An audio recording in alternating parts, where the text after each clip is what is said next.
November 23. Ye have need of patience, cheerful endurance, constancy, that, after ye have done the will of God, ye might receive the promise. Hebrews 10 verse 36.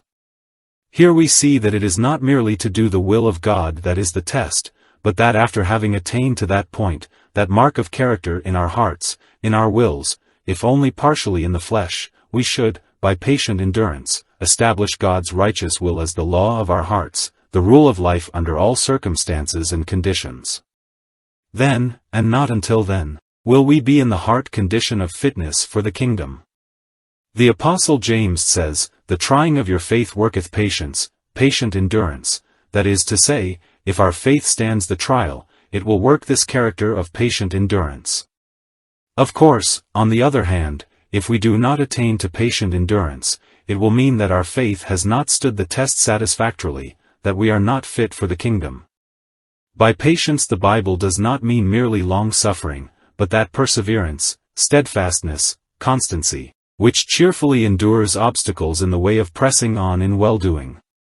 By doing the will of God the Apostle seems to mean, developing love until we attain the mark, for the sum of God's will for us, the end of the commandment, is love from a pure heart, from a good conscience and from a faith unfeigned. After we have attained such a degree of love, the one thing necessary is to press on therein perseveringly, in cheerful endurance of every obstacle in the way of our acting out its dictates. This will ultimately make us conquerors, and thus ensure our inheriting all the blessings in the oath-bound promise to the seed of Abraham. Questions. Have I this week been patient in doing God's will? How? Why? With what results?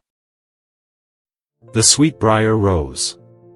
Beside my cottage door it grows, the loveliest, daintiest flower that blows, a sweetbriar rose. At dewy morn or twilight's close, the rarest perfume from it flows. This strange, wild rose. But when the raindrops on it beat, ah, then its odors grow more sweet. About my feet, ofttimes with loving tenderness, its soft green leaves I gently press. In sweet caress, a still more wondrous fragrance flows, the more my fingers firmly close, and crush the rose. Asterisk asterisk asterisk. Dear Lord, oh, let my life be so. Its perfume when the tempests blow, the sweeter flow. And should it be thy blessed will, with crushing grief my soul to fill, press harder still, and while its dying fragrance flows, I'll whisper low, He loves and knows His crushed briar rose.